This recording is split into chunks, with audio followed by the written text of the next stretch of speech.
Hello everyone. आज के इस वीडियो में हम बैंक ऑफ इंडिया का अकाउंट ओपनिंग फॉर्म कैसे भरते हैं ये देखेंगे। बैंक ऑफ इंडिया में अकाउंट ओपन करने के लिए आपके पास पैन कार्ड और आधार कार्ड होना ज़रूरी है, या फिर आप सिर्फ आधार कार्ड से भी अकाउंट ओपन कर सकते हैं और आपका एक रिसेंट पासपोर्ट साइज़ फ़ोटोग्राफ भी होना चाहिए। बैंक ऑफ इंडिया का जो अकाउंट ओपनिंग फॉर्म है वो आपको ब्लैक पेन से भरना है। तो फिर चलिए फिर फॉर्म कैसे भरते हैं ये हम देख लेते हैं।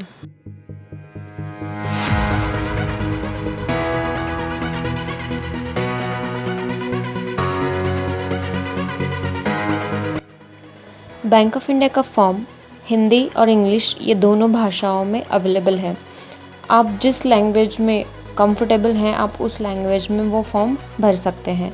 आज मैं आपको इस फॉर्म की इंग्लिश साइड कैसे भरते हैं ये बताने वाली हूँ। सबसे पहले यहाँ पे आपको ब्रांच नेम डालना है। जिस ब्रांच में आप अकाउंट ओपन करने जा रहे हो उस ब्रांच का नाम यहाँ पे आएगा। फिर आपको यहाँ पे डेट डालनी है। फिर आप नीचे देखेंगे टाइप ऑफ अकाउंट। आप अगर सेविंग अकाउंट खोलना चाहते हैं तो आपको सेविंग अकाउंट पे टिक करना है। अगर करंट अकाउंट खोलना चाहते हो आपके फर्म का या फिर शॉप का तो आपको ये टिक करना है। यहाँ पे मैं आपको सेविंग अकाउंट के बारे में बताने वाली हूँ तो इसलिए मैंने सेविंग अकाउंट चूज़ कर लिया है। फिर आपको यहाँ पे सैल्यूटेशन चूज़ करना है, मतलब मिस्टर, मिस और मिसेस, ये आपको इस ऑप्शन में से एक ऑप्शन चूज़ करना है। फिर आपको फर्स्ट नेम डालना है, मिडिल नेम डालना है और आपका सरनेम डालना है। यहाँ पे आप 1 2 3 देख रहे होंगे। ये अगर आप अकाउंट जॉइंट में खोल रहे हैं तो आपको फर्स्ट लाइन में आपको फर्स्ट होल्डर डिटेल्स लिखना है, सेकंड में सेकंड होल्डर का और थर्ड में थर्ड होल्डर का। फिर आता है मेडन नेम। ये उनके लिए है जिनकी शादी हो चुकी है। मेडन नेम मतलब आपके विवाह पूर्व का नाम। अगर ये फीमेल एप्लीकेंट है तो उनको ये डिटेल्स भरनी ज़रूरी है, जिसमें आपको शादी से पहले वाला फर्स्ट नेम, मिडिल नेम और लास्ट नेम डालना है। फिर आपको जेंडर चूज़ करना है, आप मेल है, फीमेल है, थर्ड जेंडर है या फिर अदर, जो भी आपके लिए है वो आपको चूज़ करना है। फिर आपको यहाँ पे डेट ऑफ बर्थ डालना है, पैन कार्ड डालना है और कस्टमर आईडी इफ़ एग्जिस्टिंग, मतलब अगर आपका बैंक ऑफ इंडिया में इसके पहले कोई अकाउंट है तो आपका एक पहले कस्टमर आईडी भी बनाया होगा, वो अगर आपको पता है तो आपको यहाँ पे डालना है। फिर आपको आपका मैरिटल स्टेटस, आप मैरिड है अनमैरिड है वो डालना है। आपकी नेशनलिटी इंडियन है या फिर कोई और है तो वो यहाँ पे मेंशन करनी है। फिर ऑक्यूपेशन, अगर आप स्टूडेंट है या फिर जॉब करते हैं या फिर कोई बिजनेस करते हैं तो आपको यहाँ पे डालना है। फिर रिलेशनशिप विद फर्स्ट एप्लीकेंट, इसका मतलब अगर आप more than one account holder हैं तो आपको फर्स्ट होल्डर के साथ आपका जो रिलेशनशिप है वो यहाँ पे डालना है। फिर आता है स्पाउस और फादर्स फुल नेम, आपको यहाँ पे उनका नाम डालना है और मदर्स फुल नेम यहाँ पे अपनी माता का नाम डालना है।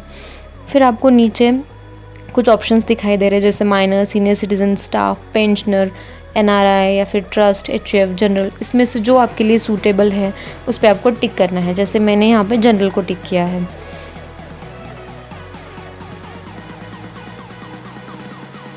अगर आप किसी माइनर का अकाउंट खोल रहे हैं तो यहाँ पे आपको नेम ऑफ गार्डियन डालना है और उसका माइनर के साथ क्या रिलेशनशिप है, जैसे फादर या फिर natural guardian, mother, legal heir या फिर अदर, उसमें से आपको एक पे टिक करना होगा।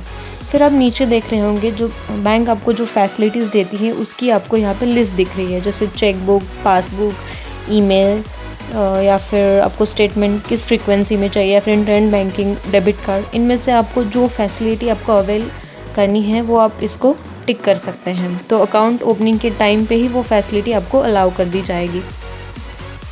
फिर थर्ड पेज पे आपको डॉक्यूमेंट्स की लिस्ट दिखाई दे रही होगी जो कि ऑफिशियली वैलिड डॉक्यूमेंट्स है आपको अकाउंट ओपन करने के लिए।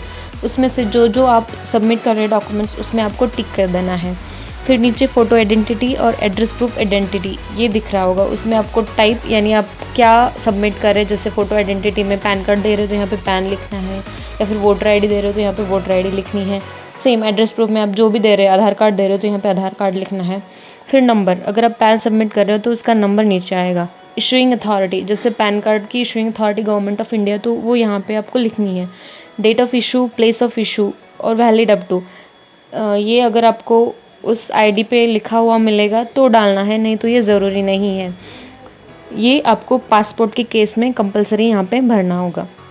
फिर आता है परमानेंट एड्रेस। आपका यहाँ पे परमानेंट एड्रेस जो भी है वो यहाँ पे आपको फिल करना है। और यहाँ पे कम्युनिकेशन एड्रेस, जो भी आपका अकाउंट ओपन करने के बाद करस्पॉन्डेंस होगा वो इस एड्रेस पे होगा। जैसे आपको चेक बुक डिलीवरी है या फिर एटीएम आप तक पहुँचाना है तो आपके ये कम्युनिकेशन एड्रेस पे आएगा, तो आपको ये सही भरना है। फिर आता है यहाँ पे tax resident of any country other than India. अगर आप इंडिया छोड़ के कहीं और रह रहे हैं और वहाँ के टैक्स के लिए अगर आप लायबल हैं तो यहाँ पे आपको टिक करना है और एक सेपरेट आपको फैटका का फॉर्म मिलेगा, वो आपको इस फॉर्म के साथ देना होगा। फिर थर्ड पेज पे टर्म्स एंड कंडीशंस लिखे हुए हैं, ये पढ़ के आपको नीचे साइन कर देना है। फिर फोर्थ पेज पे आपको डिक्लेरेशन दिख रहा होगा। इसमें आपको, अगर आप बैंक ऑफ इंडिया को छोड़कर किसी और बैंक में कोई फैसिलिटी यूज़ कर रहे हैं, क्रेडिट फैसिलिटी या फिर डिपॉजिट फैसिलिटी जो भी है, वो यहाँ पे आपको मेंशन करना पड़ेगा। और फिर आता है introduction from an existing account holder. ये पहले कंपलसरी था कि आपको बैंक ऑफ इंडिया के कोई एग्जिस्टिंग अकाउंट होल्डर का यहाँ पे साइन लेना पड़ता था एज ए इंट्रोडक्शन, बट अभी ये कंपलसरी नहीं है। अगर आपके पास कोई इंट्रोडक्शन अवेलेबल है तो यहाँ पे साइन ले लीजिए, अगर नहीं है तो आप ऐसे भी अकाउंट खोल सकते हैं। फिर नीचे आपको अपना रिसेंट फ़ोटो चिपकाना है और साइन कर देना है। फिर फिफ्थ पेज पे आप फॉर्म 60 और 61 देख रहे होंगे। अगर आपके पास पैन कार्ड नहीं है तो ये फॉर्म 60 और 61 फिल करना कंपलसरी होगा। फॉर्म 60 उनके लिए है जिनका एग्रीकल्चर इनकम नहीं है, अदर देन एग्रीकल्चर इनकम है, उनको फॉर्म 60 फिल करना है। और फॉर्म 61 जिनका एग्रीकल्चरल इनकम है उनको फॉर्म 61 फिल करके यहाँ पे साइन करके प्लेस और डेट डालना है। फिर आता है फॉर्म DA1 यानी नॉमिनेशन फॉर्म। आपको अगर आपके अकाउंट के लिए कोई नॉमिनी अपॉइंट करना है, नॉमिनी यानी वारसदार, आपके बाद आपके अकाउंट में जितना भी बैलेंस होगा वो अगर आप किसी को नॉमिनेट करना चाहते हैं कि आपके बाद सारे पैसे उसको मिले, तो यहाँ पे उसका नाम, एड्रेस और उनका रिलेशनशिप क्या है और एज क्या है वो लिखना है। अगर नॉमिनी 18 ईयर्स से कम एज का है तो यहाँ पे आपको उसके गार्डियन की डिटेल्स लिखनी होगी और यहाँ पे आपको साइन करना होगा। फिर आपको लेफ़्ट साइड में signature, name and address of witness दिख रहा है। अगर आप एज ए विटनेस किसी की साइन ले सकते हो तो यहाँ पे आपको उनकी साइन लेनी है। अकाउंट ओपनिंग फॉर्म के साथ एक KYC फॉर्म भी मिलता है जिसमें आपको अपनी पर्सनल डिटेल्स, मेडन नेम यानी शादी के पहला नाम, फिर फादर और स्पाउस डिटेल्स, मदर का नाम, फिर आपका gender, marital status, citizenship, residential status, occupation, फिर आपकी डॉक्यूमेंट डिटेल्स, आपका परमानेंट एड्रेस, कम्युनिकेशन एड्रेस, वो सारा डालना है, फ़ोटो चिपकाना है और साइन कर देना है बस। और एक प्रोफाइल शीट रहेगी जो कि बैंक फिल कर देगी। तो इस तरह से आपको बैंक ऑफ इंडिया का अकाउंट ओपनिंग फॉर्म भरना है। अगर आपको बैंक ऑफ इंडिया के मोबाइल बैंकिंग रिलेटेड इन्फॉर्मेशन चाहिए तो हमने इसके ऊपर एक वीडियो बनाया है, अगर आपको वो देखना है तो ऊपर आई बटन पे क्लिक कीजिए। और अगर आपको इस रिलेटेड कोई क्वेरीज है तो मुझे कमेंट सेक्शन में ज़रूर बताइए। और ऐसे ही बैंकिंग रिलेटेड वीडियोस के लिए मेरे चैनल को लाइक, शेयर और सब्सक्राइब कीजिए।